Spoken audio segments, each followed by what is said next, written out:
समंदर की उफान मारती लहरें हो, क्या मौत को दावत देती दलदली इलाका, बर्फीली पहाड़ियां या फिर रेतीला रेगिस्तान, ये देश के दुश्मनों के लिए काल है। ये है देश के रक्षक, जिसकी मौजूदगी से पाकिस्तान थर्रा जाता है, चीन घबरा जाता है। ये है देश की आन बान और शान, बीएसएफ यानी सीमा सुरक्षा बल। न्यूज नेशन की टीम गुजरात के दुर्गम कहे जाने वाले कच्छ रण क्षेत्र में है। अथाह पानी के बीच बीएसएफ के कमांडो किस तरह चुस्त और मुस्तैद रहते हैं, तस्वीरें इस बात की खुद गवाही दे रहे हैं। समंदर की ये सीमा पाकिस्तान की सीमा से सटी है, लिहाजा सुरक्षा कारणों से जवान रात हो या दिन हर वक्त मुस्तैद रहते हैं। बीएसएफ की वाटर विंग इस बार हम आपको अग्निपथ पे दिखा रहे हैं। पानी में किस तरीके से काम होता है, कैसे सिखलाई होती है। सरक्रीक का इलाका है 93 किलोमीटर का, और उसमें भी हरामी नाला यानी सबसे ज्यादा मुश्किल टेरेन। और वहां पे जो रावी बोट आपको नजर आएगी, ये बेहद एडवांस बोट है। 2011 मार्च में 3 करोड़ की लागत से इसे एक्वायर किया गया था, मेड इन इटली।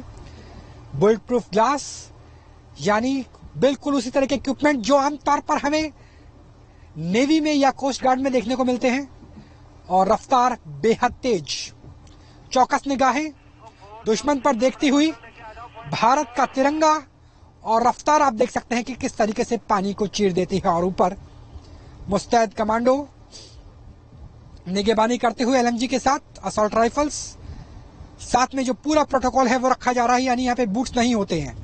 बीएसएफ के इस इलाके में बूट्स नहीं होते। और लहर देखिए, जब यहां से नाव जाती है तो क्रीक में किस तरीके से लहर बन जाती है, और वो लहर कुछ ही सेकंड के बाद जिस स्पीड बोट पे, छोटी बोट पे हम लोग मौजूद हैं, हमें हिट करेगी। और उसके बाद ये भी कहा गया है कि आप बहुत संभल के बैठिएगा, क्योंकि इस लहर को हिट करने के बाद इस बात की संभावना रहती है कि नाव पलट जाए, क्योंकि जो आगे रावी नाव है वो बहुत हैवी है, बहुत भारी है। और लहर यहां पहुंचती हुई और लगातार इस तरीके का एहसास जैसे रोलर कोस्टर हो, जैसे आप राफ्टिंग में देखते हैं, तो वैसे ही आप देखिए कि राफ्टिंग जैसा एहसास। बहुत संभल के बैठिएगा। जयराम जी अपना ख्याल रखिए, इक्विपमेंट्स का भी। और यहाँ पर काम करना बेहद मुश्किल होता है, खास तौर पे जब कोई बड़ी नाव पास से गुजर जाए, जिस तरीके से रावी को आपने देखा। और लगातार बीएसएफ के जवान, बीएसएफ के कमांडो मुस्तैदी के साथ सरक्रीक की रक्षा करते हुए। और जो डिप्टी कमांडर हमारे साथ हैं, उनका नाम भी रण है, कच्छ के रण पर रण सिंह। और इस तरीके से यहाँ पर पानी की बौछार के बीच में, और ये पानी बहुत नमकीन है। अगर आप बिना गॉगल्स के रहते हैं तो बहुत मुश्किल स्थिति हो जाती है यहाँ पर काम करना, और बालों को भी कवर करके रखना पड़ता है, वरना इस भूगोल में काम करना सीमा प्रहरियों के लिए किसी भी प्रहर में किसी चुनौती से कम नहीं है। क्योंकि टापू डूब जाते हैं, भूगोल बदल जाता है, और हर 6 घंटे के बाद बदली हुई तस्वीर यहां नजर आती है। और वही स्थिति और उसमें निगरानी बीएसएफ के सीमा प्रहरियों द्वारा, यानी जल हो या थल, पहाड़ हो या रेगिस्तान, जैसलमेर बाड़मेर हो या फिर लाइन ऑफ कंट्रोल, हर जगह सीमा प्रहरी मुस्तैद तैनात।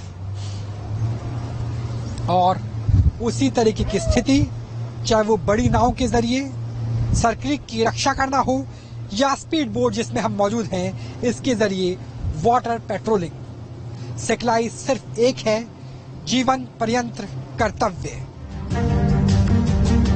ये तस्वीरें गुजरात के उसी हरामी नाले की, जिसके एक सिरे पर भारत की सरहद लगती है तो दूसरी तरफ पाकिस्तान की। जहां तक नजर डालो वहां पानी ही पानी। बावजूद इसके अंडर वाटर ट्रेन आतंकी इस दुर्गम इलाके में भी नापाक मंसूबों को अंजाम तक पहुंचाने की फिराक में रहते हैं। सालों पहले यहाँ ना तो कोई पोस्ट थी, ना ही कोई ठिकाना, जिसके जरिए कच्छ के इलाकों में जाबाज जवानों को पीने का पानी रसद पहुंचाई जा सके। लेकिन अब हालात बदल गए हैं। दुर्गम इलाके में इंफ्रास्ट्रक्चर, बिजली की सप्लाई लाइन चालू कर दी गई है, जिससे जवानों के लिए मुश्किल भरा रास्ता थोड़ा आसान हो गया है। भारत पाकिस्तान बॉर्डर के सबसे मुश्किल क्षेत्र में न्यूज नेशन मौजूद है और अग्निपथ पर अग्निवीरों के साथ है। सीमा प्रहरियों के साथ है, बीएसएफ के जवानों के साथ है। हम इसलिए सबसे मुश्किल कह रहे हैं क्योंकि पूरा कच्छ का रण बेहद मुश्किल है। वहां लगातार आपकी आंखों के ऊपर, आपकी त्वचा के ऊपर नमक की बौछार होती रहती है। थोड़ी देर में होठ सूख जाते हैं और अगर गॉगल्स ना लगाएं तो आंखों से आंसू आने लग जाते हैं। लेकिन जो उसमें भी सबसे मुश्किल है वो है हरामी नाला। हरामी नाला इसलिए कहा जाता है क्योंकि यहाँ पर जो नाला है वहां पर मौसम सबसे बड़ा शत्रु है, पाकिस्तान से भी बड़ा शत्रु। यहाँ हाई टाइड आती है, लो टाइड आती है, एकदम से पूरा का पूरा भूगोल बदल जाता है। जो टापू नजर आ रहे हैं वो टापू गायब हो जाते हैं। अगर जीपीएस ना हो, अगर नाविक ना हो तो वाकई लोकेशन को डिकोड करना मुश्किल होता है। इसके साथ भी सबसे बड़ी मुश्किल ये है कि हरामी नाला पाकिस्तान की ओर बहता है। ऐसे में चाहे वो कोई जवान हो, कमांडो हो या फिर भारत का नागरिक, अगर इस उथले पानी में फंस गया तो स्थिति बेहद मुश्किल हो जाएगी। और ऐसी स्थिति में यहाँ पे बीएसएफ की निगहबानी है, लगातार दूरबीन से निगाह रखी जा रही है। और ये डे टाइम है, अगर नाइट टाइम होता तो इसकी जगह नाइट विजन गॉगल्स होते। लगातार पानी की बौछार के बीच में हम काम कर रहे हैं। निगाह रखना उतना ही जरूरी है क्योंकि कल जो चीज पेंगोंग में हुई, आज वो चीज हरामी नाले में हो सकती है। खासतौर पे तब जब पाकिस्तानी मछुआरों की मजबूरी है कि वो भारतीय टेरिटरी में आए, क्योंकि 250 रुपए में, पाकिस्तानी रुपयों में $1 मिल रहा है। जब 80 के पार चला गया था डॉलर भारतीय रुपयों में, तब स्थिति क्या हुई थी। लेकिन पाकिस्तान की अब तुलना करके देखिए, लिहाजा उन्हें पेट की आग बुझाने के लिए यहाँ आना पड़ता है। और यहाँ पर बीएसएफ की निगहबानी है, निगहबानी लगातार हम देख रहे हैं। हरामी नाले में काम करना पूरे सर्कल के इलाके की तुलना करें कितना मुश्किल है। आप देख रहे हैं कि ये इतना चैलेंजिंग है कि अभी हम आ रहे हैं तो हाई टाइड और लो टाइड का जो यहाँ पे हम आपकी बड़ी बोट भी देख रहे हैं। ये क्या बुलेट प्रूफ है और ऊपर एलएनजी भी? जी हाँ, हमारा ये जो सब सिक्योरिटी रीजंस की वजह से हम इन चीजों को डिस्क्लोज नहीं करते क्या क्या है, लेकिन हमारे पास फुल प्रूफ सिक्योरिटी, हमारे पास हर एक लेवल की सिक्योरिटी इन बड़ी और छोटी बोटों में है। सर यहाँ पे हमें तो अंदाजा नहीं हो रहा, ये नाला समंदर जैसा लग रहा है कि कहाँ भारत है कहाँ पाकिस्तान है। पिलर लगाए नहीं जा सकते क्योंकि यहाँ पे पिलर होंगे तो बह जाएंगे। तो कैसे आप अंदाजा करते हैं कि कौन से इलाके पे नजर रखनी है, कहाँ से शत्रु आ सकता है या फिर शत्रु देश से मछुआरे आ सकते हैं? हमने एरिया को मार्क कर रखा है, बीच बीच में कहीं कहीं पर पिलर्स गार्ड रखे, हमने कहीं कहीं पर ओपी पोस्ट इस इलाके में डिप्लॉय कर रखी है। हम बोट नाका इस इलाके में लगाते हैं, जिसकी वजह से हम उस बोट नाका से अलाइन करके कि उसको कोई पार करता है या उस पर्टिकुलर लाइन को कोई क्रॉस करेगा, तब हम उस पाकिस्तानी मछुआरे को या कोई भी नाव आएगी तो हमें उन्हें पकड़ना है। तो किस तरीके से पकड़ते हैं? क्योंकि एलओसी पे हम देखते हैं कि आप ओपन फायर की बात होती है क्योंकि वहाँ घुसपैठ आमतौर पे आतंकवादियों से होती है। यहाँ कई बार सिविलियंस भी आ जाते होंगे जो बेकसूर होंगे। तो कैसे आप उन्हें वार्निंग देते हैं या उन्हें कर्टेल करके लेकर आते हैं? किस तरीके से सिखलाई है? ये बहुत चैलेंजिंग काम है। ये दिखता बहुत आसान है, जब इस क्रीक में, जब इस दलदल में, जब इस नाले में अगर आप कूदेंगे, जब पता चलेगा। वो लोग बहुत ट्रेंड हैं, उन लोगों को मतलब उस प्रकार से मसल्स डेवलप हैं, लेकिन हमारे लोगों का जो मोटिवेशन लेवल और हमारे लोगों में जो माँ भारती के लिए जो समर्पण है वो हम लोगों को प्रेरित करता है। तो हमारे जो जवान हैं उन लोगों को घेराबंदी करके हम पकड़ते हैं। घेराबंदी करके पकड़ा जाता है। कोशिश ये रहती है कि किसी भी तरीके से जो कॉन्फ्लिक्ट है वो बुलेट तक ना पहुंचे। लेकिन यहाँ पे आप कमांडोज देख सकते हैं और रावी नदी के नाम पर इस बोट का नाम है, बुलेट प्रूफ है और लगातार कमांडो असॉल्ट राइफल के साथ इंसास, एलएमजी, तमाम तरह के इक्विपमेंट्स, नाइट विजन, बहुत तेजी से ये चल सकता है। तो इस तरीके से जैसे काम आपके इंटरनेशनल वाटर्स में कोस्ट गार्ड करती है नेवी से पहले, तो उसी तरीके से नेवी की तरीके से ही बीएसएफ काम करती है। तो ये मान के चलिए कि बीएसएफ सिर्फ फेंसिंग के आसपास नहीं है, बीएसएफ सिर्फ हिमालय की वादियों में नहीं है, बीएसएफ की एक वाटर विंग भी है। और वो वाटर विंग ऐसे काम करती है, चाहे जो मेरे पीछे बड़ी बोट देख सकते हैं जहां पे पूरी की पूरी टीम मौजूद है वो हो, या फिर जो हम स्पीड बोट पर लगातार निगरानी कर रहे हैं वो हो। ऐसी स्थिति में काम करना वाकई ही काफी चैलेंजिंग हो जाता है पूरे सर्कल के इलाके में और खास तौर पर हरामी नाले के इलाके में। तो ये है अग्निपथ जो पानी से गुजरता है। इस दलदली इलाके पर नजर डालिए, ये इलाका इतना खतरनाक कि यहाँ सिर्फ सख्त जान ही टिक पाता है, क्योंकि सांप बिच्छू जैसे जहरीले जीव कब आपकी जान के दुश्मन बन जाए, इसका अंदाजा लगा पाना भी बेहद मुश्किल है। दलदली इलाका ऐसा कि अगर 30 सेकंड तक पैर को नहीं निकाला जाए तो समझो जान पर बनाती है, और अगर थोड़ी देर और रहे तो आप अनहोनी के शिकार भी हो सकते हैं। ये वो दलदल है जिसे पार करने के लिए हौसलों पर भरोसा करना बेहद जरूरी है। सरक्रीक इलाके में आपने मां भारती के सीमा प्रहरियों के शौर्य को तो देख लिया, लेकिन शौर्य के साथ साथ इंफ्रास्ट्रक्चर को भी देख लीजिए। यही वजह है कि भारत की बॉर्डर पोस्ट, चाहे वो जम्मू कश्मीर में हो, इंटरनेशनल बॉर्डर में हो, या फिर जो क्रीक का इलाका है यहाँ हो, यहाँ पर ट्रेनिंग मोरल के साथ साथ इंफ्रास्ट्रक्चर भी भारत का पाकिस्तान की तुलना में बेहद बेहतर है। वो कैसे हैं वो जरा हम आपको दिखाते हैं। मेरे पीछे आपको सड़क नजर आएगी। ये सड़क मेनलैंड से लेकर क्रीक के काफी अंदरूनी इलाके तक आती है। हालांकि सुरक्षा कारणों से हम आपको इसकी एग्जैक्ट लोकेशन नहीं बता सकते, लेकिन लगभग मान के चलिए कि 10 से 15 मील लंबी सड़क सिर्फ बीएसएफ के सप्लाई के लिए, और ये रोड बनाना बेहद जरूरी था। खासतौर पर जब 2008 की स्थिति बनी, उसके बाद जरूरी हो गया कि सरक्रीक पर नजर रखी जाए। जब तक ये रोड नहीं बनी थी तब तक पैदल चल के, सोचिए कई फीट पानी में पैदल चल के जो दलदली इलाका है, या फिर अगर हाई टाइड है तो नाव के जरिए सारा सामान पहुंचाया जाता था। लेकिन सड़क के बाद आप देखिए कि इंफ्रास्ट्रक्चर इतना बेहतर हो गया है कि यहाँ पर वाटर पेट्रोलिंग के जरिए आराम से सामान पहुंचाया जा सकता है, चाहे वो पीने का पानी हो या फिर रसद हो, खाने का सा जो सामान हो, वो आराम से जो आउटपोस्ट है वहां तक अलग अलग जगहों पर पहुंचाया जा सकता है। साथ में आप वॉच टावर को भी देख सकते हैं, और साथ में देखिए जो बिजली की लाइन है उसे भी। जिस इलाके में कई मील, कई किलोमीटर तक इंसानी बस्तियां नहीं है, यहाँ तक कि भारतीय क्षेत्र में तो मछुआरे तक नहीं है, वहां भी एक बेटर रोड इंफ्रास्ट्रक्चर देना अपने आप में काबिल तारीफ है। वाजपेयी सरकार के वक्त इस योजना की शुरुआत हुई थी, मनमोहन सरकार में इस योजना को कंप्लीट किया गया। अब मोदी सरकार में यहाँ बिजली भी आ चुकी है और यहाँ और ज्यादा इंप्रूवमेंट की जा रही है। इस रोड को मैनेज करना उतना ही मुश्किल है जितना किसी ऐसे क्षेत्र में हो जहाँ क्लाउड बस्ट यानी बादल फटते हों, या फिर भूस्खलन की समस्या हो, क्योंकि जो काम भूस्खलन से होता है वही काम नमक की वजह से होता है। क्रीक के पूरे इलाके में नमकीन पानी है, बहुत ज्यादा नमकीन। आप आम समुद्र से इनकी तुलना नहीं कर सकते। यही वजह है कि जो यहाँ पे कंक्रीट का इस्तेमाल किया जा रहा है वो अलग तरह का कंक्रीट है। जो आप पिलर देख पा रहे हैं, खासतौर पे जो बिजली सप्लाई के लिए है, उन्हें रेगुलर इंटरवल पे चेंज करना पड़ता है, क्योंकि यहाँ पर चाहे वो कंक्रीट हो चाहे वो आयरन हो यानी लोहा हो, उसमें जंग बहुत जल्दी लग जाता है, लिहाजा उन्हें बदलना पड़ता है। तो ऐसी स्थिति में रोड इंफ्रास्ट्रक्चर मेंटेन करना अपने आप में एक काबिल तारीफ है, और यही वजह है कि ना सिर्फ सिखलाई से, ना सिर्फ मोरल से, ना सिर्फ इक्विपमेंट से, बल्कि जो सप्लाई रूट है उस लिहाज से भी भारतीय सशस्त्र बल पाकिस्तान की तुलना में कहीं आगे है। और सप्लाई लाइन कितना महत्वपूर्ण होता है ये हमने रूस और यूक्रेन की युद्ध में देखा था।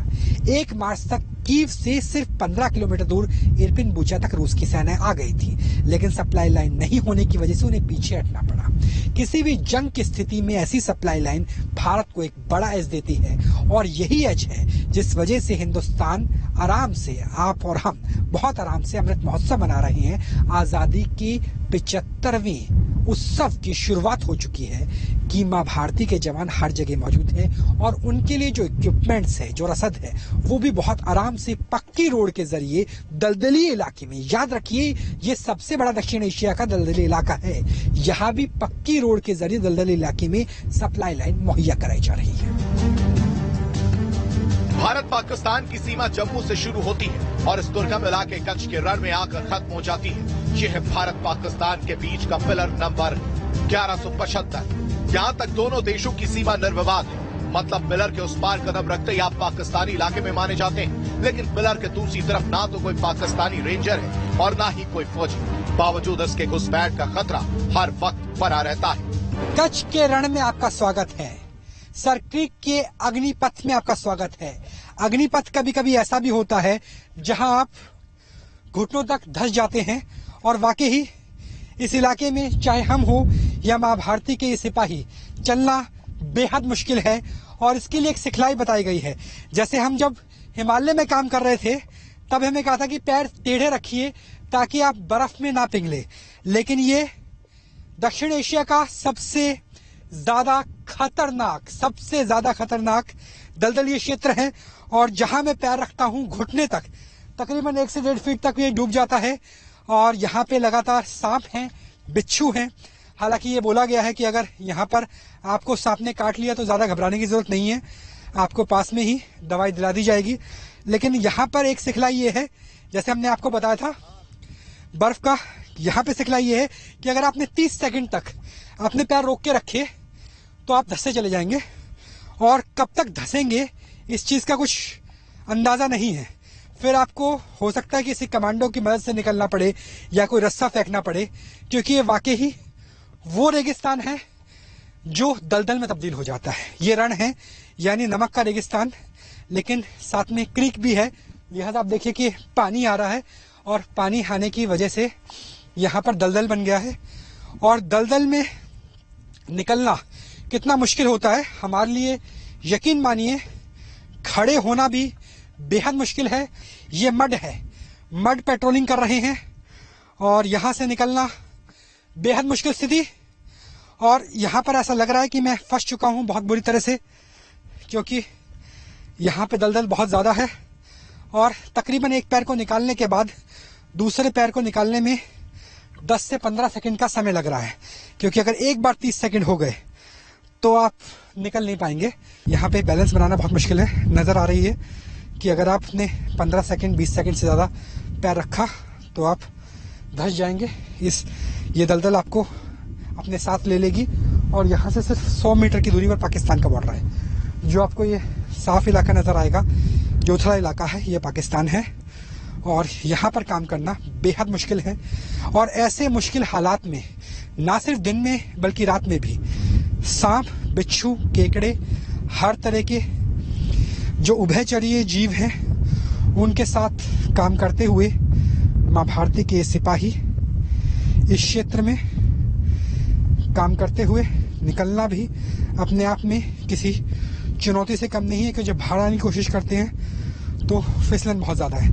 जो आपको छेद नज़र आएंगे ये या तो केकड़े के हैं या सांप के हैं। और ऐसी टरेन में काम करना, यकीन मानिए, भले ही यहाँ आग नहीं लगी हो, लेकिन यही लाइन ऑफ फायर भी है और यही अग्निपथ भी है जहाँ माँ भारती के सिपाही लगातार काम कर रहे हैं।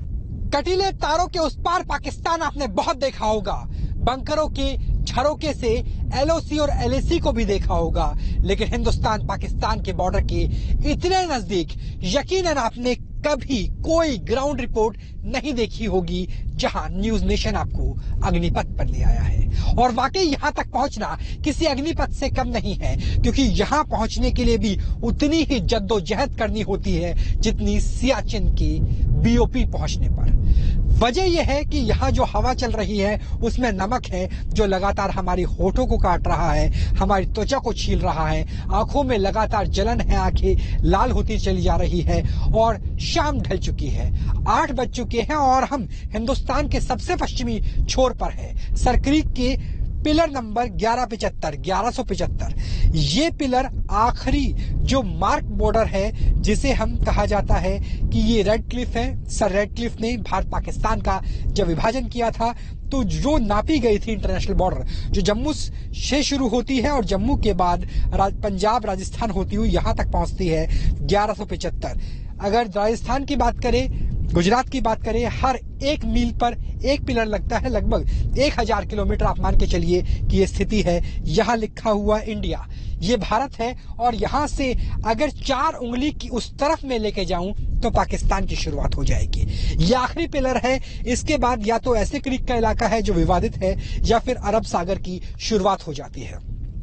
यहाँ के उस पार जहां तक आपकी नजरें जाएगी ये उथला क्षेत्र है क्रीक का। इस क्रीक के क्षेत्र में जब सांझ हो चुकी है तो यकीन मानिए सांप, बिच्छू से लेकर हर तरह के जीव जंतु यहाँ पर नजर आते हैं। और इस तरीके से ये भारत की आखिरी मील ही नहीं, आखिरी इंच की सुरक्षा कर रहे हैं। आखिरी मील, आखिरी किलोमीटर बहुत हो गए, लेकिन आखिरी इंच की सुरक्षा यहाँ पे की जा रही है। और ये है भारत का आखिरी मील का पत्थर 1175, जिसके बाद अंतर्राष्ट्रीय समुंदर की यानी अरब सागर की और क्रीक के कुछ विवादित क्षेत्र की शुरुआत हो जाती है। हालांकि भारत से विवाद नहीं मानता, पाकिस्तान मानता है। लेकिन एक स्थिति और दिखाते हैं। स्थिति आप यहाँ पे देखिए, यहाँ पे लिखा हुआ है इंडिया 1175, उस तरफ पाकिस्तान लिखा होना चाहिए था, लेकिन पाकिस्तान नहीं लिखा हुआ है। इसकी वजह यह है कि पाकिस्तान के रेंजर्स के पास, पाकिस्तान की सरकार के पास इतने पैसे भी नहीं बचे हैं कि वो मील का पत्थर लगवा सके, वो आखिरी ब्लॉक पोस्ट रखवा सके। लिहाजा भारत सरकार ने अपनी धनराशि से इस आखिरी पोल को लगवाया है। इस पोल के अगर इस तरफ की बात करेंगे, जो आपको सड़क नजर आ रही है, ये भारत है। अगर उस तरफ की सड़क की बात करेंगे, वो भारत है। लेकिन जो बीच का आपको समंदर जैसा इलाका नजर आएगा, समंदर नहीं है, ये दलदल है। यहाँ इंसान ने 30 सेकंड तक पैर रखा तो 4-5 फीट धंस जाएगा। इस दलदली इलाके को ही क्रीक कहा जाता है। जहां पानी का एक गिलास और खाने के लिए खाना बहुत मुश्किल से नसीब हो पाता है, ऐसे मुश्किल हालात बीएसएफ के जवानों के हौसले को डिगा नहीं पाते। तभी तो ये है मां भारती के वीर सपूत, ये है वीर जवान यानी बीएसएफ। कच्छ के रण से राहुल दबास के साथ टीम न्यूज नेशन।